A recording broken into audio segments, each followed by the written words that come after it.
آپ نے مجھے موقع دیا یہاں بات کرنے کا، تو بات کیا کروں میں سوچ رہی ہوں جموں کشمیر کی بات کروں تو یہاں بھی کچھ حالات تو اتنے اچھے نہیں لگتے ہیں ملک کے اندر جو حالات ہو رہے ہیں. It seems the present government جو ہے اس وقت وہ کوئی جمہوری سرکار نہیں چلا رہی ہے، بلکہ they are جیسے کلونیل مائنڈ سیٹ ہوتا ہے. خاص کر 2019 کے الیکشن کے بعد جھوٹ میجورٹی کے بعد they are running this country with their colonial mindset like a colony, or unfortunately Jammu Kashmir has become the laboratory for that. اور جو بھی کنٹری کے اندر کرنا ہوتا ہے پہلے ہماری لیبارٹری میں ٹیسٹ ہوتا ہے، اور یہ بھی سب کو معلوم ہے کہ ہمارے ملک کے حالات کیا ہیں. ہمارا جی ڈی پی بنگلہ دیش سے نیچے چلا گیا ہے، ہماری جو ہنگر انڈیکس میں ہم پاکستان، بنگلہ دیش، نیپال سے بھی نیچے چلے گئے ہیں، اور بے روزگاری کی تو بات ہی نہیں کر سکتے ہیں ہم کہ ملک میں ایسے حالات ہو گئے کہ کووڈ کے کا مقابلہ کرتے کرتے پوری گنگا جو ہے میلی ہو گئی لاشوں سے. تو اس کی جو لیبارٹری ہے وہ جموں کشمیر ہے، وہاں کسی کو بات کرنے کی اجازت نہیں ہے. اسی وجہ سے مجھے کل 10-15 لوگ لے کے جنتر منتر میں بیٹھنا پڑا، because in Kashmir you just can't think about it. کہ میں جب بھی کہتی ہوں مجھے کہیں باہر جانا ہے کوئی ایسی جگہ پہ جو ان کو سوٹ نہیں کرتا ہے، بیکاز ابھی دیکھیں مائنورٹیز ہمارے لوگ جو unfortunately they were targeted and killed, وہاں سب گئے تو سب کو جانے دیا. مگر اگر کوئی پولیس کی یا سیکورٹی فورسز کی گولی سے مارا جاتا ہے کوئی انوسنٹ آدمی اور ہم وہاں جانا چاہیں تو دروازے پہ لاک لگ جاتا ہے. اگر ہم کہیں باہر جا کے پیسفل ڈیمانسٹریشن کرنا چاہیں دروازے پہ لاک لگ جاتا ہے. اور اگر کوئی کوشش بھی کرتے ہیں تو ان کو شام کو تھانے بلایا جاتا ہے کہ بھئی آپ نے لکھ کے دینا ہے کہ آپ دوبارہ کبھی پروٹیسٹ نہیں کرو گے. تو دم گھٹتا ہے انسان کا اس ماحول میں. اور انفارچونیٹلی پورے کنٹری کے اندر جو انہوں نے نیریٹو چلایا ہوا ہے کہ 370 کے بعد جموں کشمیر میں سب ٹھیک ہو گیا ہے. جموں کشمیر میں کچھ بھی ٹھیک نہیں ہو گیا ہے، بلکہ حالات اور زیادہ خراب ہو گئے ہیں. اگر نوجوان سڑک پہ نکلتا ہے تو ابھی شاہد لیٹسٹ ایگزامپل ہے، شاہد ہے اس کا نام لڑکے کا، میرے خیال میں کوئی 20-21 سال کا بچہ تھا، شوپین میں مزدوری کرتا تھا، واپس جانا چاہتا تھا جہاں وہ رہتا ہوگا، سبزی اور کچھ فروٹ وغیرہ لے کے جاتا تو بنکر کے ساتھ سے گزر گیا تو اس کو گولی مار دی اور اس کی وہ ساری سبزی وغیرہ بکھر گئی. اس کے بعد میں اس کے گھر جانا چاہتی تھی، بالکل دروازے پہ تالا لگ گیا اور رات تک مجھے باہر بنکر لگا کے بند کر دیا گیا. اسی طرح سے ایک گاڑی میں سومو میں لڑکا ایک جا رہا تھا، ایک پرویز گجر لڑکا تھا، سومو رکے نہیں تو گولی مار دی سیکورٹی فورسز نے، نہ رکے تو اس کے گھر جانا چاہتے تھے. یا اسی طرح کوئی جو ابھی حیدر پورہ میں یہ جو انکاؤنٹر ہوا ہے جس میں 3 لوگوں کو شیلڈ بنا کے استعمال کیا گیا، اس کے بعد میں ان کے گھر جانا چاہتی تھی، سب کو جانے دیا، مجھے جانے نہیں دیا. تو یہ عجیب سا ماحول بنا ہے کہ اگر کوئی جرنلسٹ کچھ لکھتا ہے، جو باقی تو جو اخباروں وغیرہ کے جرنلسٹ ہیں ان کو تو دبا کے رکھا ہے، پر جو تھوڑا سا انڈیپینڈنٹ اپنا کرتے ہیں جرنلزم، جیسے یوٹیوب یا دوسری جو ہے جو باقی ڈیجیٹل میں ہیں، تو ان کو ان کے بہت سارے لوگوں کے پاسپورٹ نے بند کر دیے جرنلسٹ کے، جن کو باہر فیلوشپ کے لیے جانا تھا ان کو گھروں سے نکال رہے ہیں جو سرکاری اکوموڈیشن تھی because of the security reasons. لوگوں کو نوکریوں سے نکال رہے ہیں. آپ روز سنتے ہوں گے کہ گورنمنٹ جاب سے، کیونکہ ایسوسیٹڈ ود ملیٹنسی، یہ ایسوسیٹڈ ود ملیٹنسی کا کیا مطلب ہے یہ کچھ پتہ نہیں چلتا ہے. پر درجنوں لوگ ابھی تک نوکری سے نکال دیے گئے. اور ہمیں یہ لگتا ہے کہیں نہ کہیں جموں کشمیر کی پہلی تو ہماری آئیڈینٹی پہ اٹیک ہو گیا.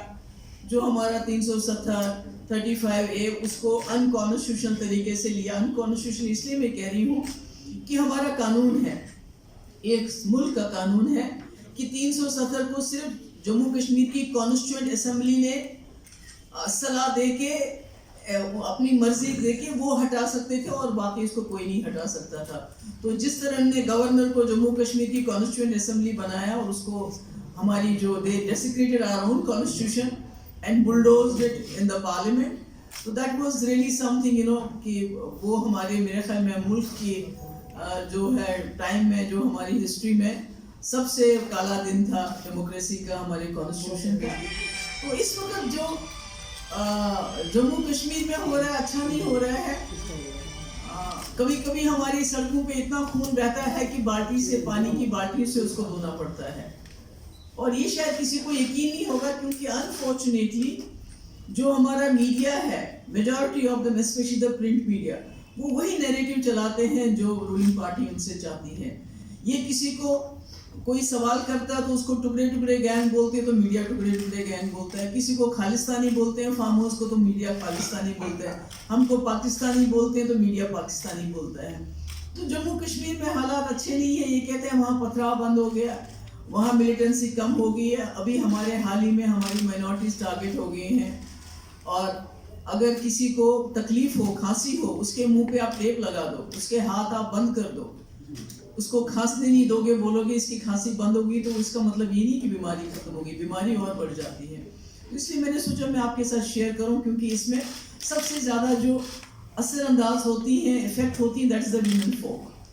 Because when anybody dies or he is taken to jail, تو جو پیچھے رہ جاتی ہے اٹس ایدر اے وائف جس کی 18 مہینے کی بچی اپنے باپ کی لاش کے لیے رات بھر وہاں ٹھنڈ میں سسکتی رہی, یا عامر ماگرے کی بہن جو اپنے بھائی کی لاش کا بھی انتظار کر رہے ہیں. اور عامر ماگرے کو بھی بولا ہے ملیٹنٹ تھا, جبکہ اس کے باپ نے پتھر سے ملیٹنٹ کو مارا ہے, اور اس کے بعد ایز این انفارمر آرمی کے ساتھ کام کرتا تھا. ابھی بھی کرتا ہے, اور اس کو پوری فل سیکورٹی دی گئی کہ اس کو ملیٹنٹ سے خطرہ. اس کے بیٹے جو چائے وہاں بیچتا تھا اس کو کہتے ہیں یہ ہائیبریڈ ملیٹنٹ ہے. نئی ٹرمز آ گئی ہیں, hybrid militant, OGW, white collar militant. تو کہیں نہ کہیں لوگوں کا جینا حرام کر دیا ہے. ہمارے جموں کشمیر کے جیل تو بھر گئے ہیں, اب ملک کے جیلوں میں ہمارے لوگوں کو, لڑکوں کو لیا جاتا ہے. اور آپ نے حال ہی میں دیکھا کہ وہاں آگرہ میں کسی نے پاکستان کی جو ہے جیت سیلیبریٹ کی, تو مجھے یاد آیا جب واجپئی جی تھے تو انڈیا پاکستان کا میچ ہوا تھا, تو انڈیا کے لوگ they were cheering for Pakistan and Pakistani people were cheering for India. اور تب مشرف بھی آئے تھے, انہوں نے دھونی کو بڑا کنگریچولیٹ وغیرہ کیا تھا. That was also time. تو آج تو کہیں آگرہ میں بچوں نے سیلیبریٹ کیا یا چیئرنگ کی, اور انہوں نے کچھ بھی نہیں کیا. وہ وہاں کے جو کالج کی جو اسٹیبلشمنٹ انہوں نے بھی کہا, پر آج کوئی وکیل ان کا کیس لڑنے کے لیے تیار نہیں ہے. تو ایسا لگتا ہے کہ کہیں نہ کہیں ہمارے گاندھی کا انڈیا گوڈسے کا انڈیا بنتے جا رہا ہے, اور ہم لوگ تماشا دیکھ رہے ہیں. خاص کر جو ہمارے بڑے پلرز ہیں, میڈیا اینڈ جوڈیشری, جو ان کی ڈیوٹی ہے, جو ان کو اکاؤنٹیبل بنانا چاہیے اس کلونیل مائنڈ سیٹ کو, اس کلونیل سرکار کو, وہ نہیں کر پا رہے ہیں. Jammu Kashmir has become laboratory, وہاں شروع ہوتی ہے, وہاں ٹیسٹنگ کی جاتی ہے. ان کو تو انہوں نے ذلیل کر دیا, ڈسکریڈٹ کر دیا, because they say we are corrupt, we are dynast. جو the middle ground has been obliterated. It's nowhere there. That's why when we came to meet the Prime Minister, at that point of time the media behaved as if we were separatists and the Prime Minister had called us. So unless and until you don't give space to mainstream parties to function politically, as I said earlier, I wanted to visit a place, I want to go somewhere, I want to come out and protest peacefully. You are not allowed to do that. So how do you work? What do you do? تو مین stream parties تو چائے نہیں بیچ سکتی نا, کچھ تو کام کرنا پڑے گا نا ان کو, تو وہ تو کرنے نہیں دیتے ہیں. They don't allow you. Even in DDC elections, they would hardly allow our people to go out and campaign at that point of time. اور ابھی جو پولیٹیکل پروسیس ہوا ہے, جو DDC ممبرز ہیں ان کو ہوٹلس میں اور دوسری بلڈنگس میں بند رکھتے ہیں, گھر سے زیادہ نکلنے نہیں دیتے, ایکسیپٹ فار سلیکٹیو فیو. باقی لوگوں کو کہیں باہر نہیں جانے دیتے. وہ رو رہے ہیں, آپ روز سے دیکھتے ہوں گے یوٹیوب پہ ویڈیوز کہ ہمیں گھر نہیں جانے دیا جاتا ہے, ہمیں باہر نہیں جانے دیا جاتا ہے. سو the political process is in total limbo.